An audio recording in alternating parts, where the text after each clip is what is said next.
Hello, everybody. I am Dr. Weber, your lecturer and professor in adaptive physical activity, module number 1, exploring topics in adaptive physical activity. I hope that you can join me on this discussion and prompts throughout this entire video because I really want you to be engaged in the content. So after this lecture, there'll be a discussion board that you'll be prompted to answer some reflection questions with your peers. I want you to ask questions.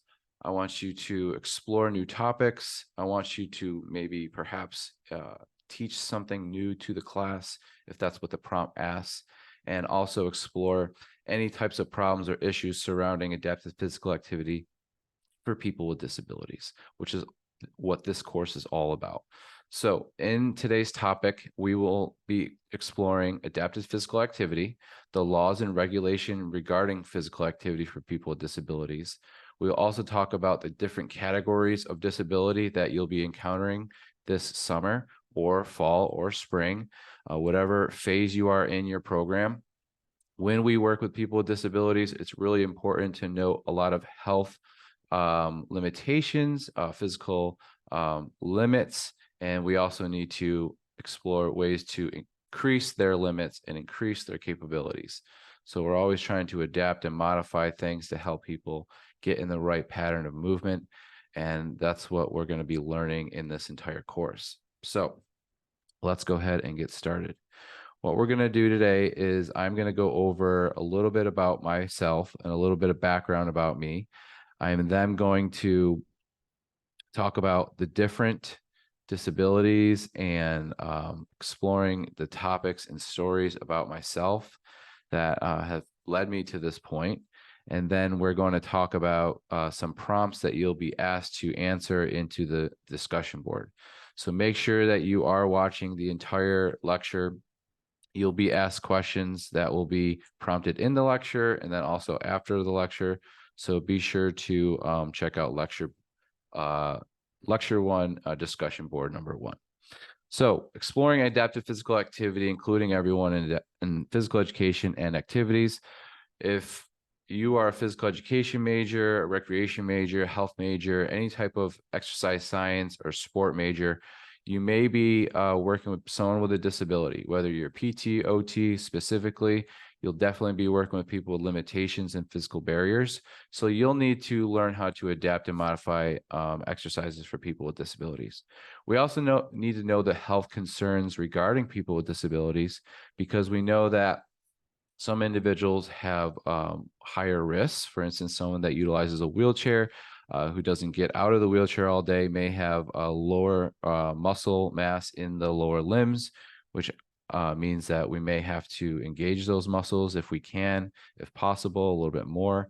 If we can get them in and out of the chair, that would be great. Some individuals utilize walkers, which is a step in a progression level where we can go from chair to walker with assistance. And then we can also have a lot of peer mentors like you see here, working with people physically, one-on-one, hand over hand in the adaptive physical education setting.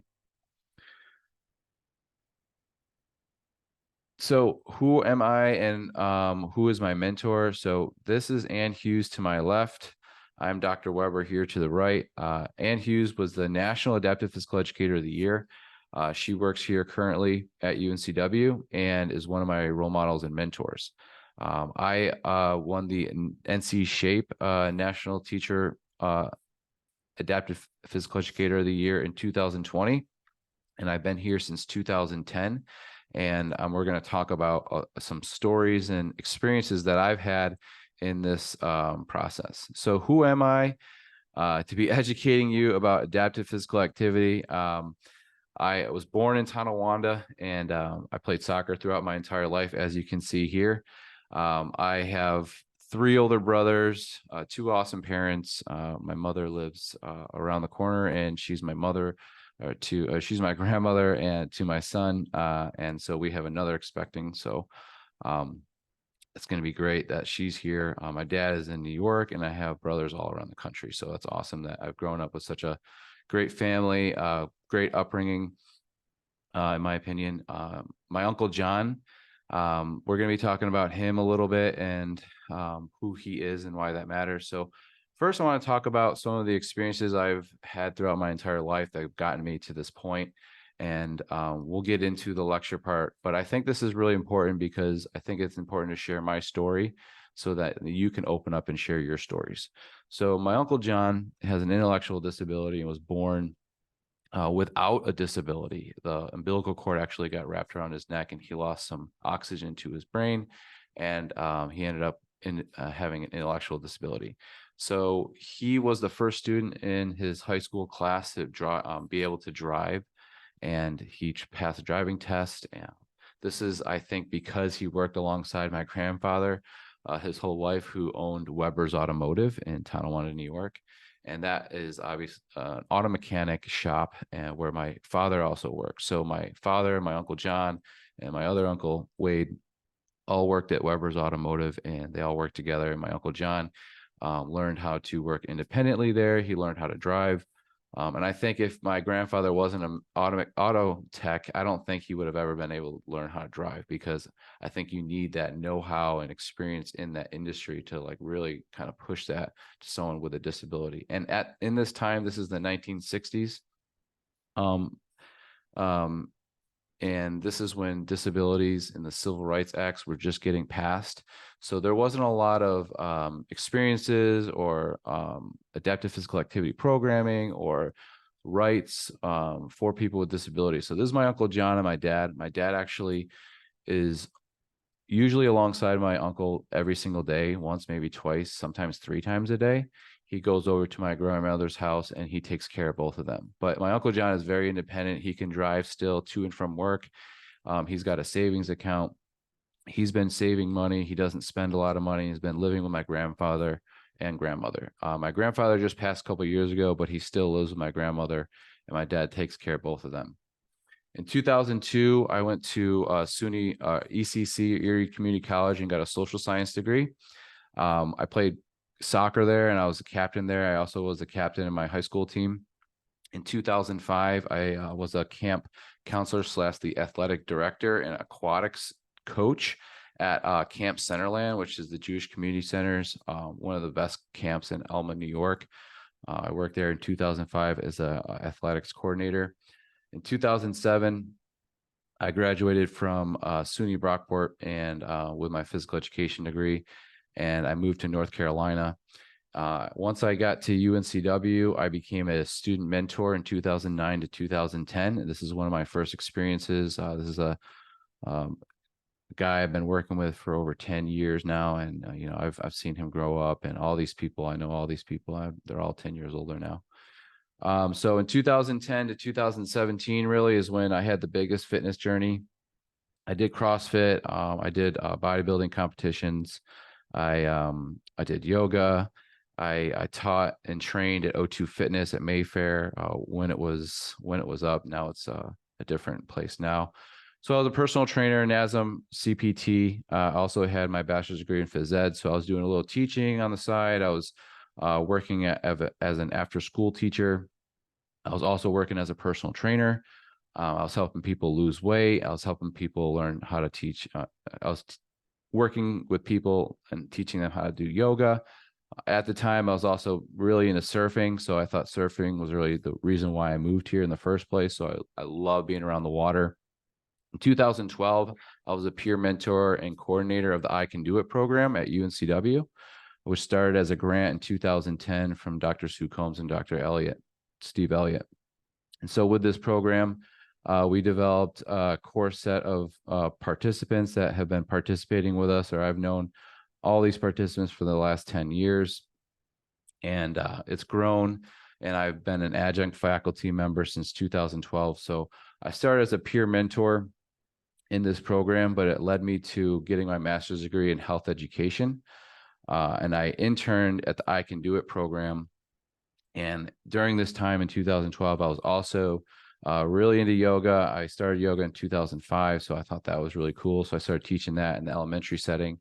I started teaching breathing seminars in the elementary setting and middle school setting.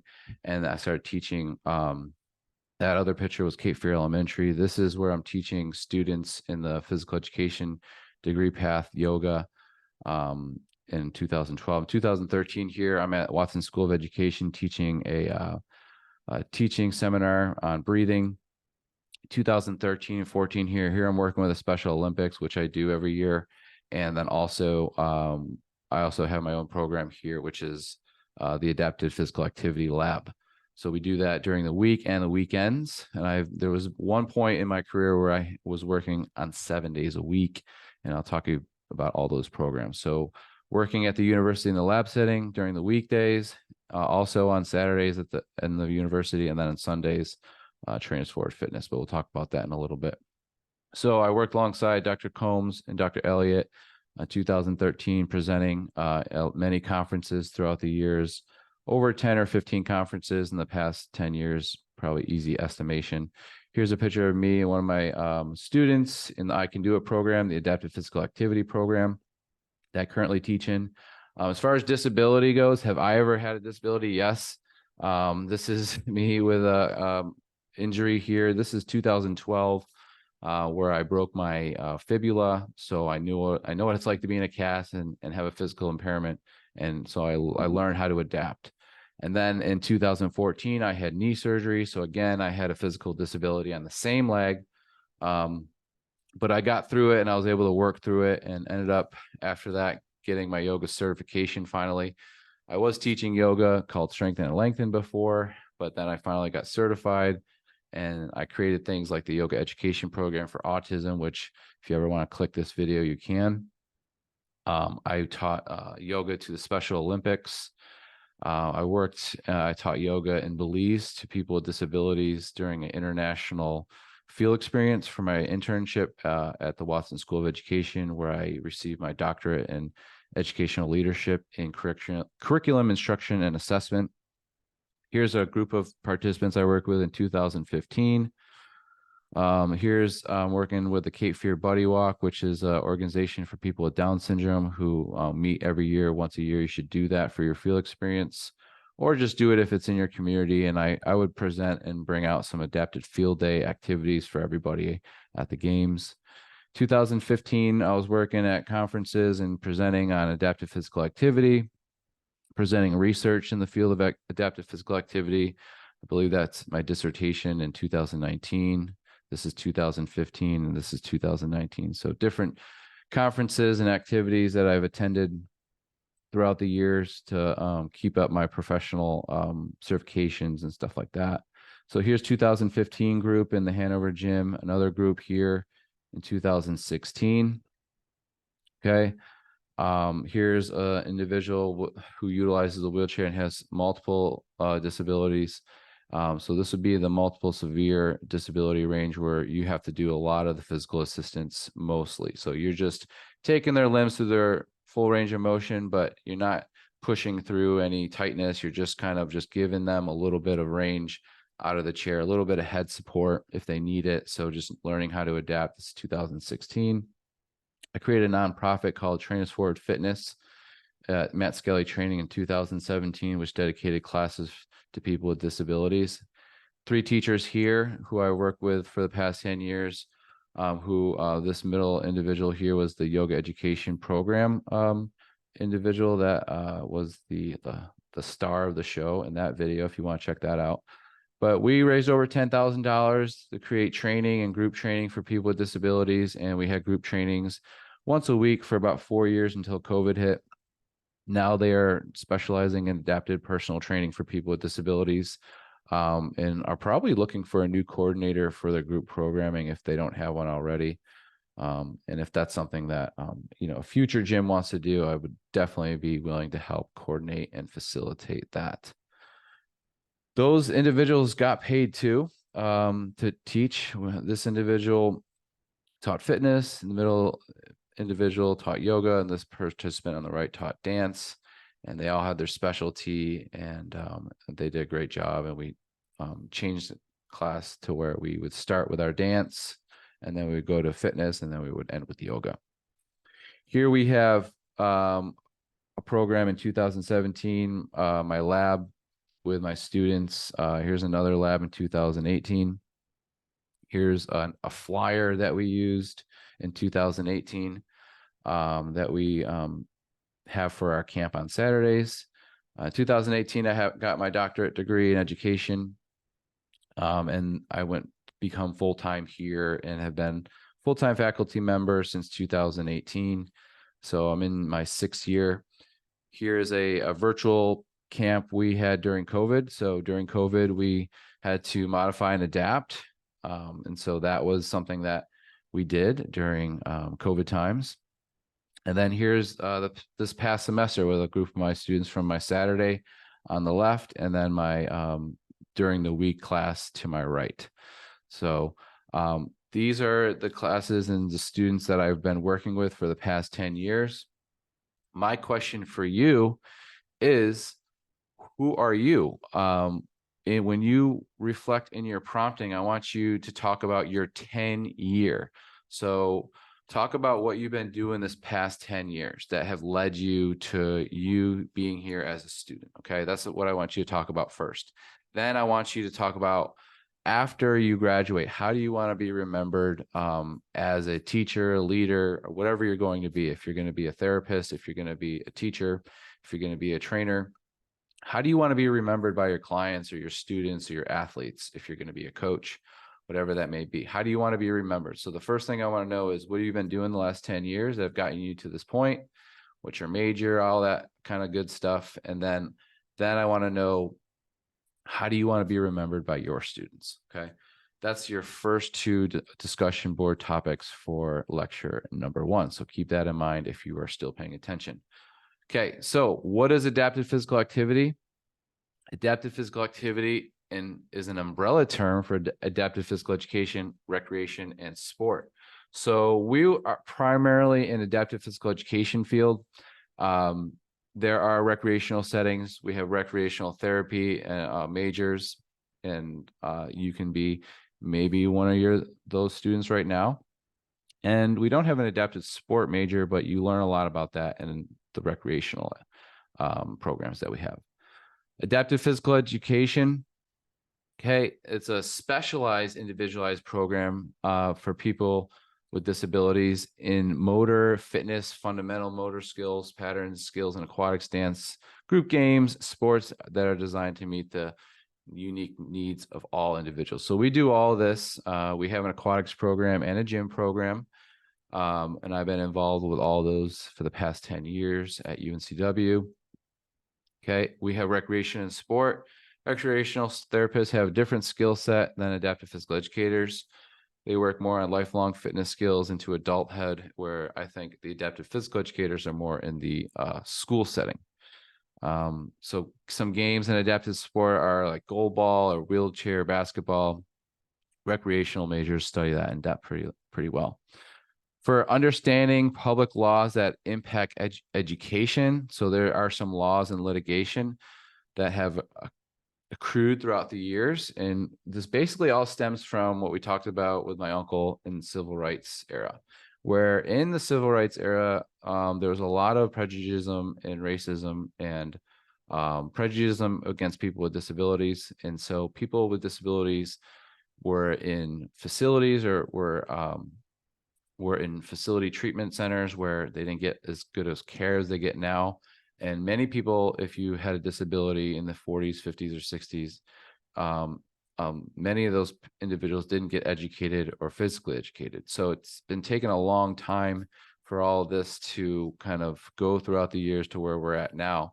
So the biggest thing we need to talk about here is Section 504, the Rehabilitation Act, which basically means that all public entities have to have access for people with disabilities. So think about a curb setting toward a property, or if you're going into a food mart, or if you're going into, let's just say, a public school, there has to be a ramp for someone that utilizes a wheelchair. There has to be accessible doors and such. So if anything has public monies tied to it, by Section 504, it has to accompany and be ready for people with disabilities.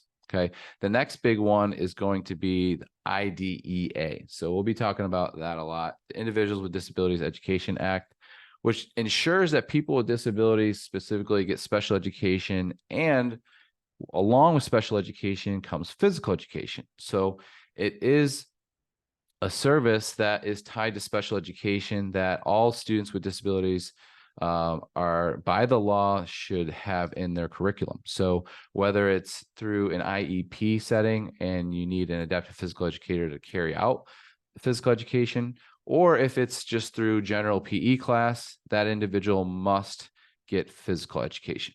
Okay.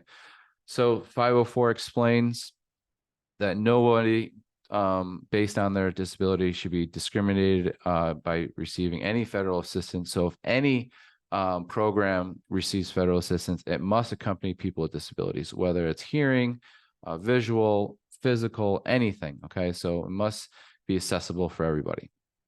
IDEA, you must get free education. There must be taught in LRE, which we'll talk about. There must be IEPs attached for individuals aged 3 to 21. So individuals with disabilities aged 3 to 21 will receive an IEP or individualized education plan. We'll talk about that as well in this course. Individual family service plan, transition service programming, due process provisions. So there's so many rights and laws that advocate for people with disabilities that have been passed throughout the years. And if parents aren't educated on these facts, their student or their child will not receive these benefits. So we have some IEP sources. I want you to discuss in your third prompt one of these resources from the IEP links. Okay, so I want you to click on one of these links. I want you to talk about what you learned about the IEP, what it is, maybe. Maybe you can tell me about who is on the IEP team. You could talk about some communication tips. You could talk about something on the IEP checklist. Any type of summary or evaluation or synthesis of one of these links is going to be your third lecture discussion board number 1 prompt. Okay. So we have 8 referral forms. Okay. So individuals with disabilities typically will have an APE referral form, which will have their first and last name, their student ID, age, birth, primary language, classroom, home teacher, parents signature will probably be on here as well. But what we're going to do is look at the individual's grade level outcomes. So if we're looking at physical education, we would look at the first quarter. We would see if they can go through the activities by following one-step directions, engaging in safe behavior, staying in supervised areas, following the routine, following the rules, transitioning. All these things are checked. Okay, these are the behavior managing principles that adaptive physical educators assess to refer these students to adaptive physical education teachers or not. So what we have are general PE teachers sometimes performing these tests on individuals with disabilities to see if they qualify for adaptive physical education. In some cases, if they fail or if they do not check all these boxes, they may refer out to someone with adaptive physical education experience, which can ultimately give them a more specialized curriculum for them. So that is the difference between a general PE teacher and adaptive physical educator. So in prompt 4, I want you to compare the difference between the physical educator and the adaptive physical educator. What are the differences? Okay, the adaptive physical educator is going to specialize in individualized adaptive physical activity, where the general PE teacher is going to have more of a broad sense for people without disabilities. They may have 1 or 2 courses in college on adaptive physical activity, but the adaptive physical education teacher is typically going to be qualified and certified by an adaptive physical education standard. And so they'll be the ones that will carry out the remainder of the IEP if they're referred to adaptive physical education. So what are the differences between the physical educator and adaptive physical educator? Just explain that briefly for reflection prompt 4. And then I want you, along with that, to give some examples or to show or to talk about some of these assessments that the APE referral form talks about. So for example, static standing, balance on dominant foot, hop on dominant foot. Are they able to leap? Are they able to walk? Are they able to jump? Are they able to twist? Are they able to run? All these things, okay? So these things can be checked off by a general or adaptive PE teacher, but the assessment and the actual IEP will be carried out by the adaptive physical educator. So this is the 8 referral form. There are some strategies and interventions that are implemented. Okay, so you can use different instructional supports. So close proximity, okay, giving more processing time, okay, breaking down the instruction a little bit better, monitoring the independent work, okay, use of visual aids, peer supports or modeling, personal schedule. These are going to be some interventions that you can end up checking off in the referral form. So let's go back to our PowerPoint slide and get into LRE. So least restrictive environment basically means that there are different environments for individuals with disabilities to be taught these physical education goals and standards that we want to teach. So we have regular class placement here at level 1. So this is your student who doesn't need adaptive physical education. This person is in general PE and doesn't need any modifications. Level 2, you're in placement with support service assistance. So that may be visual aids. That could be somebody is giving them a schedule, or they are maybe given some light modifications. Okay, now we have level 3, regular class placement with supplementary or resource room assistance. So this comes with an assistant who will assist the individual while they're in PE. Now we have level 4, which is part-time special class placement. Okay, so this is going to be a little bit of a different approach where you're taking them out of the class and having a class where it's going to be just a couple days a week where they're getting some modified approaches in a more individualized way, whether that's with an adaptive physical educator or a physical educator.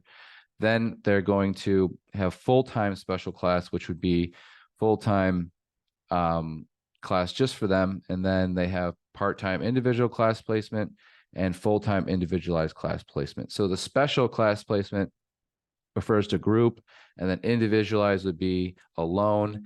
And then if that is not working still, we would go to special schools just for these individuals, and then hospitals and treatment centers if that would be the last approach for these individuals. So that would be the continuum of instruction placements in PE. So your discussion prompt for number 5 is going to be, what are the different continuums of instruction placements in PE?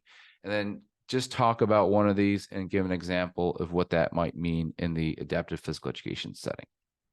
So IDEA, okay, eligibility of services. Well, you have to have a disability, and there's 14 disability categories.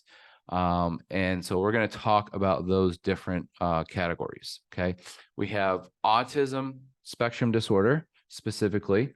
Autism is let's just take a step back and look at disabilities as an umbrella. Okay, so we have disabilities here as our umbrella. Let's just say we have 3 pillars. Okay, we have cognitive, affective, and psychomotor. And so Bloom's taxonomy of learning tells us that there's 3 ways you can teach someone. You can teach them with cognitive, affect, and psychomotor learning capabilities. So cognitive meaning they're able to say something, they're able to tell you something, they're able to repeat something, model something. Okay. Affect is how they're feeling, what their behavior might be for the day, how they're perceiving things, what they're sensing. That is more affect. Okay. What is the feeling or the emotions tied to what is going on? Are they positive? Are they distracted? Okay, those types of things would be affect, focus. Then we have things like psychomotor. Are they able to physically perform movements? Are they able to adapt on the fly? Are they able to self-correct? Are they able to perform dribbling and know that they're supposed to keep their head up? So let's just say they're dribbling, they're looking down, and then they spontaneously look up and start dribbling. That would be a self-correction. So that would be at one of the higher levels of psychomotor skills. Okay, another psychomotor skill would be basic, would just be, can they dribble 5 times? Or can they perform a free throw shot with the correct form 5 out of 5 times and maybe score 1 out of 5 times or 2 out of 5 times? So maybe you're assessing their overhead throwing ability, maybe you're assessing their physical skills. So you have this umbrella term, disability, then you have cognitive, affect, and psychomotor. And so different disabilities will affect different domains. So when it comes to autism, it may be more so the affect where it comes to social skills and the ability to work alongside or cooperate with others, or to be focused, or to have less anxiety or stress. So these all these things accompany people with autism spectrum disorder on a different degree. So we have mild, moderate, severe, and then you have also what we used to term Asperger's syndrome, or Asperger's, which is another form of autism, which we used to call, and now it's just on a big umbrella term called autism spectrum disorder. So those individuals have very high intellect, sometimes very high memory. Elon Musk is supposedly has said that himself that he has autism. And so Einstein has been known to think this way and have these social differences than others, but it may not affect their physical or their cognitive, right? We have deaf blindness. Okay, deaf blindness is definitely may affect the psychomotor skills, ability to balance, perceive things. Then also with that comes the social competence of being confident in your surroundings, being able to have a conversation with someone. You might be a little bit more closed, deaf blindness, deafness, or hard of hearing. Deaf blindness, hearing, and seeing. So those types of things can be worked in together. Deafness, hard of hearing, developmental delay. Developmental delay could just mean that they're just a little bit less mature than their peers by a significant amount, maybe cognitive, affectively, or psychomotorly. You have emotional disturbances. So people that are very sensitive to their surroundings or people. So that would affect the affect. You have hearing impairment, okay, which is going to affect obviously their hearing. And so you want to make sure that your visuals are going to be really good for those individuals. Intellectual disability. So my uncle who has an intellectual disability, that's going to affect the cognitive domain of learning. So you have the cognitive, affect, and psychomotor. So the cognitive domain, if you're not able to comprehend things or remember the steps, that could affect your psychomotor. So if you can't remember the steps to a throw, then you're not gonna be able to throw that well. So you have to have both cognitive to have that psychomotor sometimes, okay? And then also if you can't remember people's names, or if you don't remember, or you're not able to comprehend what people are saying, that's going to limit your social skills. So the cognitive, the intellectual disability is going to be 95% of the people that we work with when it comes to individuals with disabilities.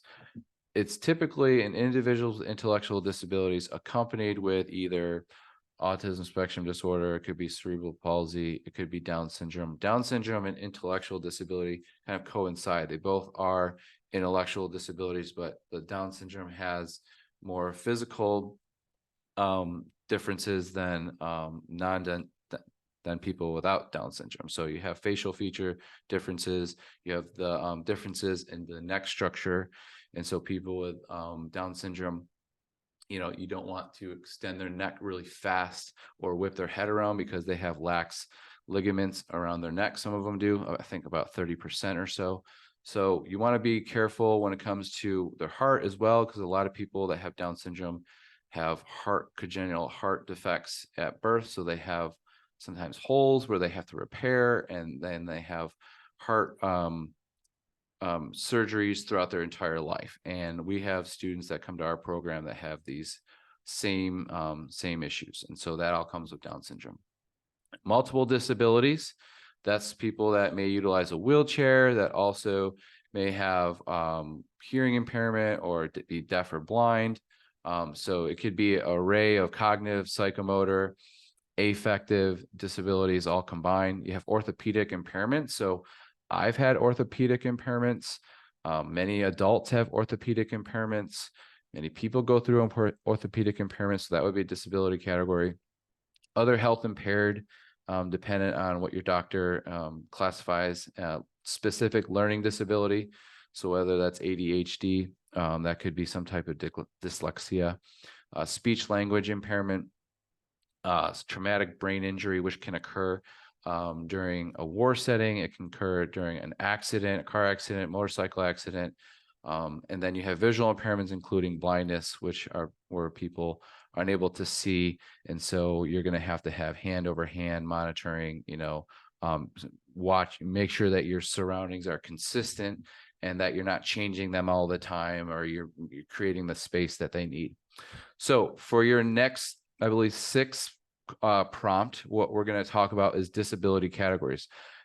I want you to talk about one of the disability categories that you just learned about, and I want you to apply the affective, cognitive, or psychomotor domain to that. So I want you to talk about one disability that we just talked about and how the cognitive, affective, or psychomotor disability or domain may be impacted by that disability, or how the disability is impacting that domain. So I want you to try to bring those two together in this next 6 discussion prompt, okay? So your ability to try to synthesize what we talked about surrounding disabilities, pick one, and now you're going to talk about how the affective, psychomotor, or cognitive domain may be changed, or how the disability may be affected by those domains, or how the domains are affected by the disabilities, okay? All right, so next for the resources here, we have a PE handbook. This is a guide if you ever want to look at a whole guide framework of the history of disability. It also goes into each disability more in depth. It talks about all the assessments in adaptive physical activity. It's a really nice one. If you want to learn more about Section 504 in IDEA, you can go here. Pointers and suggestions. This is going to be a great guide, intellectual autism and orthopedic impairment and visual impairment guide that we're going to talk about next. So for discussion prompt number 8, I want you to pick one of these links in the pointers and suggestion assignment, and I want you to go through the disability. I want you to talk about what are the most pointers of this for this population is, in your opinion. I want you to talk about why you think this pointer is important for us teachers to understand. I want to know 2 modifications and suggestions for this population. And then I want you to rationalize why you believe these modifications are appropriate. Okay, describe one thing you didn't know about this disability that you do know now. And if you were to give one piece of advice for teaching fitness to this population, what would it be and why? Okay, so this is going to finish off your discussion board with your classmates. Okay, after this discussion board prompt, you're going to read other people's discussion board prompts. I want you to first, remember we talked about your 10-year experiences. What have you been going through? This is where I'm going to turn this lecture all the way into a full processing reflection. So if you're still here for that first prompt, I want you to talk about your 10-year experiences. And I also want you to include in there similarities and differences that you and I share. So this is going to help me get to know you, and it's going to let me know if you're still watching this video, if you watch this whole video, and if you're still listening. So it'll also let me know if you are still tuning in, which is super important, because if you're not, then you're going to miss out on future information, and I want to try to make sure that everyone is getting all the information they need to be prepared in the adaptive physical activity setting. So for your first prompt, I want you to talk about your 10-year experiences that have led you to this point, specifically some similarities and differences that you and I have. Then I want you to talk about how you want to be remembered by your future clients, by your future students, by your future employees, by your future students, whoever they may be in your field. Okay, and talk about what that field is going to be. Okay, those are the first 2 things we want to talk about. Okay, you know what the next 5 things are. Okay, if you've already written them down. And now from here is just completing discussion board number 1.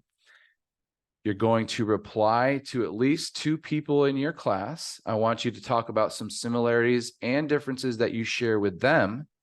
Then I want you to ask somebody or me a question about the materials. So I want you to, get more invested in the material, ask a question about the material, something engaging, something that we can learn from, and also, teach us something when you're talking about this last question prompt. All right. So hopefully you've gotten all that.